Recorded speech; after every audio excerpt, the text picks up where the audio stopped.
So we have the great fortune of being the last panel. We're the panel that's sitting between everyone here and lunch. So we also have an hour worth of questions. Haifa, I have to thank you. You were the only other moderator to bring actual paper up. And I was getting nervous. Everyone had these iPads, and I thought, you know, I'm going to look like I'm not a technologist or something like that. So before we start, I have an intention for this panel, but which is really for everyone in this room. To sort of paraphrase John Kennedy, right? I mean, I think the question is not to ask what the Saudi ecosystem, venture ecosystem can do for you. It's to ask what you can do for the ecosystem.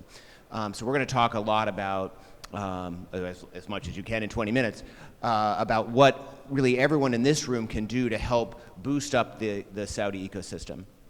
And that's a topic that I care deeply about. My partner at Foundry, Brad Feld, wrote a book on startup communities called Startup Communities. I've seen it on a few desks around town as I've gone through meetings.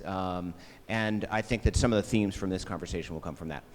So first, let me introduce our two panelists, and we'll get right into it. Athary Almubarak is the recently appointed Chief Strategy Officer of SVC. Before that, she was at Jeddah from essentially the beginning, yes? And before that has done a bunch of really interesting things. I won't read them all, but she has an impressive bio. And then next to me is Ibrahim Niaz. He's the CEO of the NTDP, the National Technology Development Program. I think most people in this room know what that is. Prior to that, he co-founded and served on the board of Prexel and a handful of other companies, it looks like. So again, an impressive background. I'm thrilled to be up here with you. So we're going to take this almost sort of like Charles Dickens' Christmas story style. So we're going to talk a little bit about where we've come from, talk a little bit about where we are today, and then let's talk a bunch about where we can go. So Athary, let me start with you. Maybe just paint a little bit of a picture of, especially because you started at Jeddah 6-7 years ago now, so you've really seen this ecosystem from its kind of nascent days. Talk a little bit about the way it's developed, what you've seen change. Sure. First of all, thank you for having me here, and thank you for the Raed team for arranging such a wonderful event led by Abu Ali.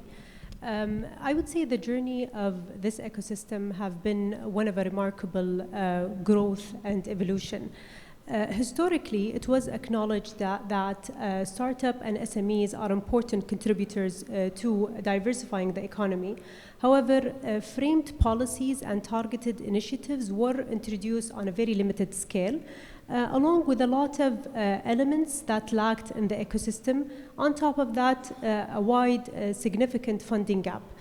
But spurred with the Saudi ambitions, economic reforms, and the push to diversify away from oil dependency, of course, Vision 2030 was introduced, and we embarked on a journey to cultivate a vibrant private equity and venture capital ecosystem.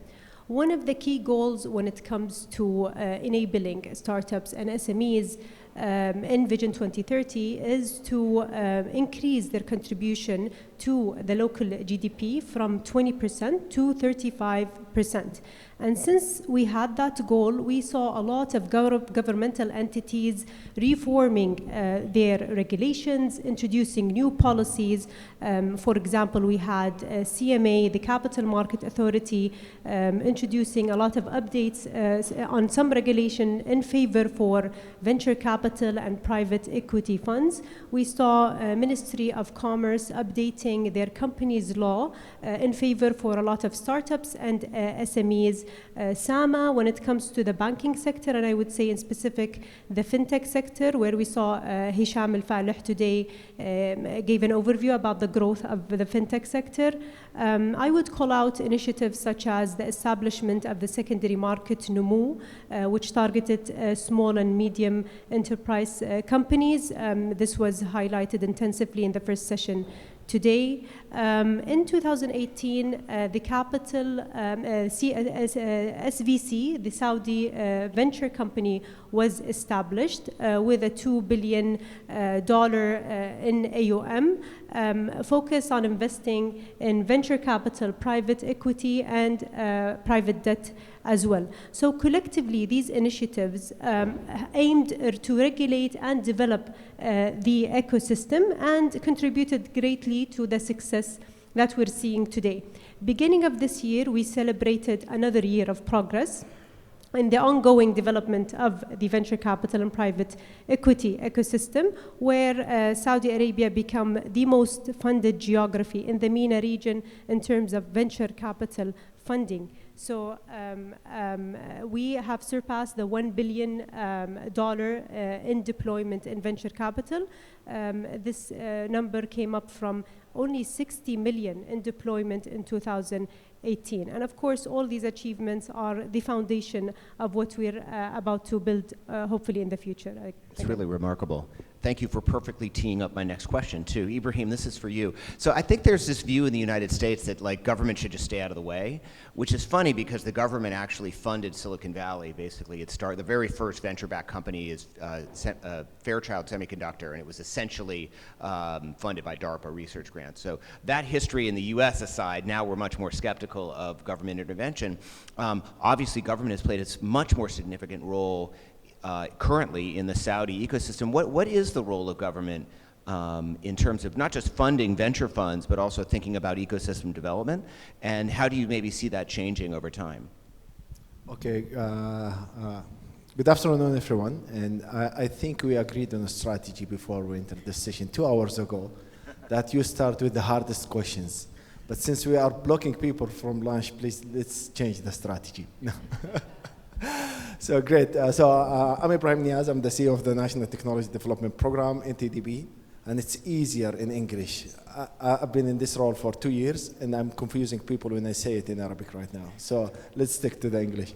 So as the government role and as an NTDP, our mandate is to build, develop, and stimulate the tech startup here in tech startup ecosystem here in Saudi Arabia. So we work with all the players in the ecosystem. We work with the government agencies, private sectors, VC funds, private equities, angel investors, entrepreneurs, startups across all the stages, local and global accelerators and incubators. And the government role playing a very critical and supportive develop role to build this ecosystem. We are not competing with the private sector, of course. We have more than 40 or 45 partners operating with us all our products, 14 products in our portfolio. Out of 45 partners, we have 37 partners from the private sector operating our products. Quickly, let me talk about the impact that we created through NTDP in collaboration with our partners in the ecosystem. By end of 2023, from a macroeconomic impact, we created a 5.4 billion riyal GDP impact through the program. We created more than 7,300 jobs, direct jobs actually, through the program. And from a funding and investment perspective, our startups that we supported through our programs last year, they did the fundraising of a total of 700 million riyal, which is almost 50% of all VC investments in Saudi Arabia. From a debt perspective, we are working with commercial banks. We are working with the Saudi Development Bank, and we unlocked around 2.6 billion riyal as a debt financing from the commercial banks. And through our guarantee program, for each riyal we pay as a guarantee, we unlocked 4.4 riyal from the commercial banks. From an ecosystem, we created around 309 new startups in the ecosystem. We supported more than 750 startups and SMEs through our programs, as I said, and we relocated or brought 47 global startups, Series A and above to Saudi Arabia, and they have their MENA HQ here in Saudi Arabia. The total amount the total revenue of all these startups in 2022 exceeded $9 billion. Also, we brought 5 leading global accelerators to Saudi Arabia, and we created 5 accelerator funds with them in a total of 1.3 billion riyal to invest in the early stage startups and to increase the deal flow in Saudi Arabia. Moving forward, we are going to launch 5 big products actually on the main stage, second day of LEAP, to focus more on deep tech, emerging tech, generative AI, and also we have a very surprise product that we are going to launch that will increase the investments in the early stage in the coming few years in Saudi Arabia. Again, we play a very important role as a catalyst actually to the ecosystem, and we cannot succeed without our partners from government entities, from private sector. Do you just pre-announce something at the Raed annual meeting? That's fantastic. I didn't give more details, That's so great. stay tuned. You can hear it at LEAP in a couple of days, but you heard it here first. I would say, just as an observation, that I feel like in terms of startup community, the Saudi government has done an incredibly effective job of promoting the ecosystem. I wish in some respects our government would learn from that. Just let me add a quick, we have 14 products in our portfolio right now. 65% of our products are grant-based.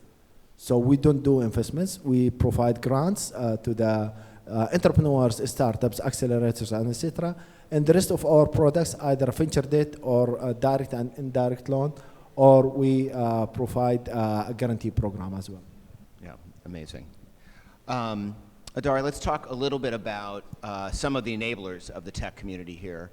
And I'm really interested in the decision, I know you weren't at SVC at the time that they supported it, but the decision to bring in 500 startups, also now Techstars, as sort of enablers, and also sort of that global connectivity, if you will, to the startup ecosystem, right? So you see, in a lot of places, you'll see like Y Combinator come in, but what they're really doing is pulling companies out, taking them to San Francisco. Some move back, some don't.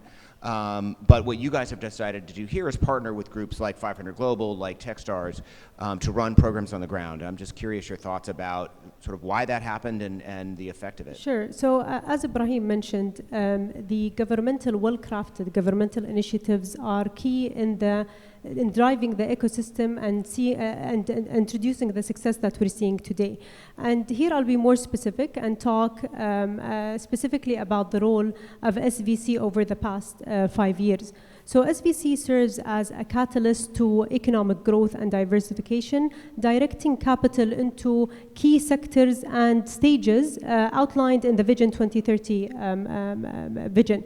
And at SVC, our team are focused on investing in, as I said, venture capital, private equity, private debt. So far, we've invested in 50 funds. These 50 funds have invested in an underlying 700 companies, creating more than 15,000 jobs. What's interesting about our investment is that it has unlocked 5x of that investment from the private sector. And this brings me to my second point, where SVC's key function is to attract private sector participation and encouraging more investment coming into this industry. Due to SVC's thorough due diligence and hands-on approach in onboarding and supporting fund managers, they were able to encourage the private sector to invest alongside us in these 50 funds. To your point, I don't know, this is working? Yeah, to your point, our team is also focused on attracting seasoned fund managers who are willing to explore investing in this kingdom, in this sector specifically in tech-enabled companies. And of course, these funds, they bring alongside them their LPs, increasing FDI to the kingdom. And here I will cite the latest IMF report, where it mentioned that despite the global decline in FDI, Saudi Arabia have witnessed a remarkable 21% growth in FDI. We're currently working on quantifying the FDI in tech. Hopefully we'll get the number soon.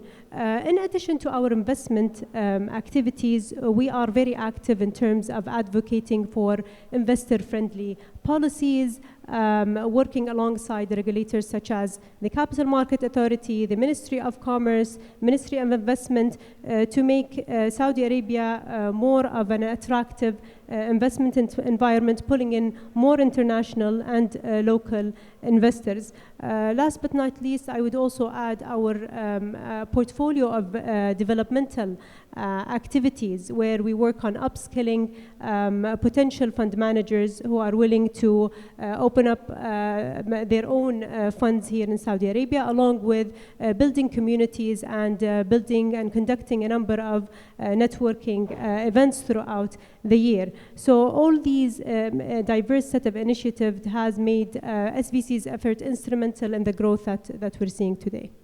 SVC has really been at the epicenter of progress, right, in the Saudi tech ecosystem, venture ecosystem. And I ask a question, Ibrahim, that maybe we just have a little bit of a discussion. Maybe it ends up being a little bit of a three-way discussion on this. So I was struck by something that Monica said on her panel, and Jason actually reflected this when he was talking as well. Monica said that of all the places that she's been in the world, the delta between her expectation of what it would be like and what it was actually like was greatest in Saudi, right? Jason was asked about some of his prior views about Saudi Arabia, and then now what he thinks now that he's been to the region. I personally experienced this as well when my friends sort of ask me, why are you there?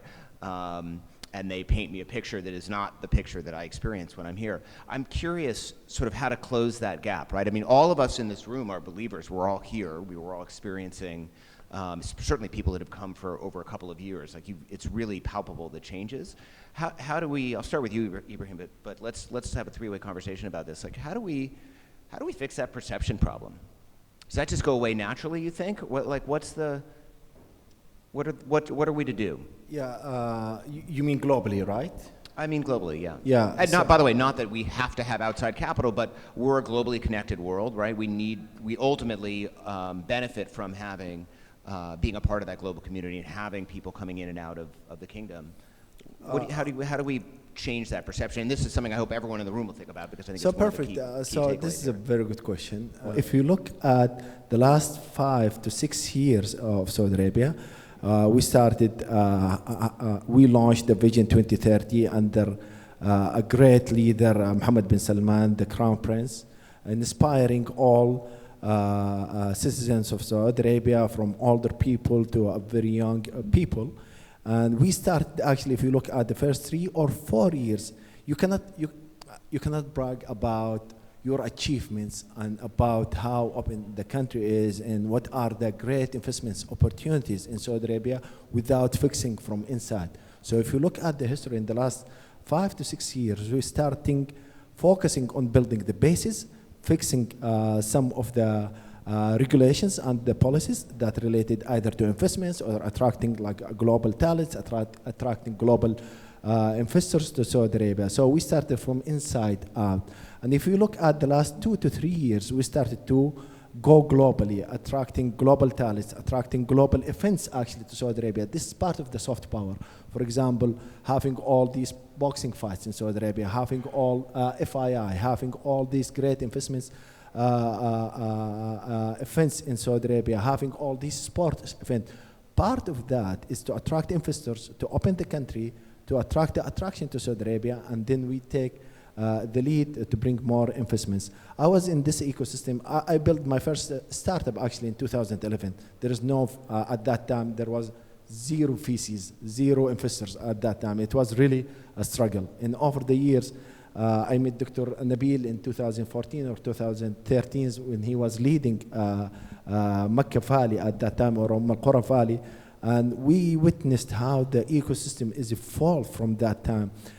Since 2011, for the first time, I see how the ecosystem is working together as a one team, either NTDB, SVC, Minister of Communication, Information Technology, Minister of Commerce, CMA, all these players, government and private sector working together, actually not only to achieve the targets and achieve the goals. But also, if you go to global events, you will see a lot of young Saudi, very talented, well-educated, promoting Saudi Arabia.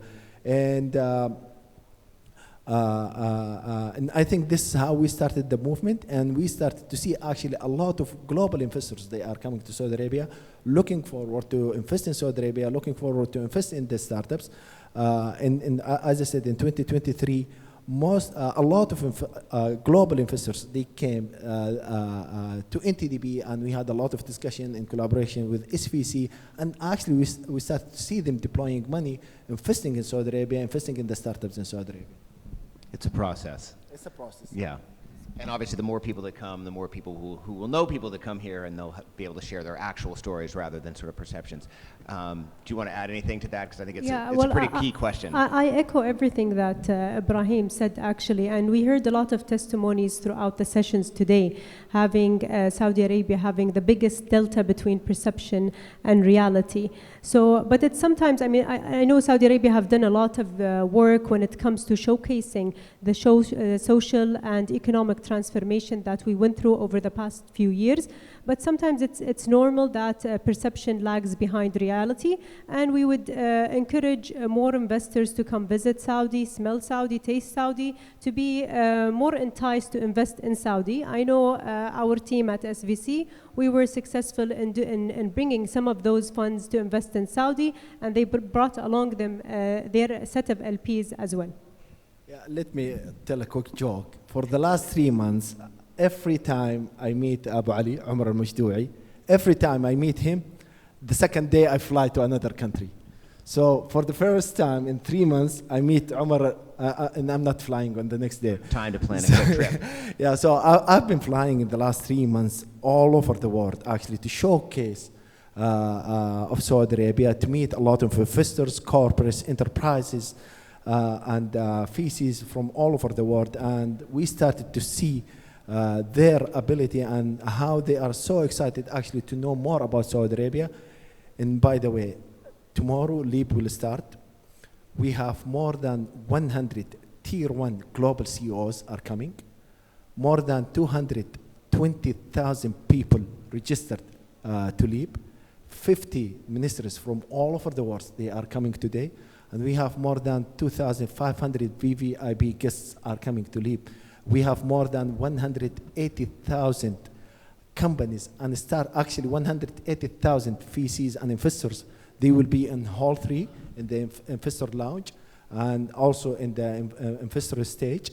We have around 638 startups between Saudi Arabia and from all over the world, and we have 800 enterprises and corporates. All the tech giants are coming to Saudi Arabia.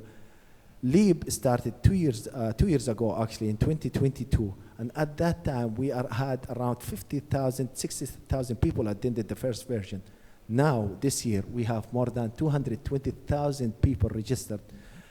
It tells you what's happening. It sounds daunting. Yeah, I will tell you a quick LEAP story, which is that I had texts from, I think, 3 different people who know that I am in Saudi from time to time, who said, hey, I'm coming to LEAP this year. Are you going to be there?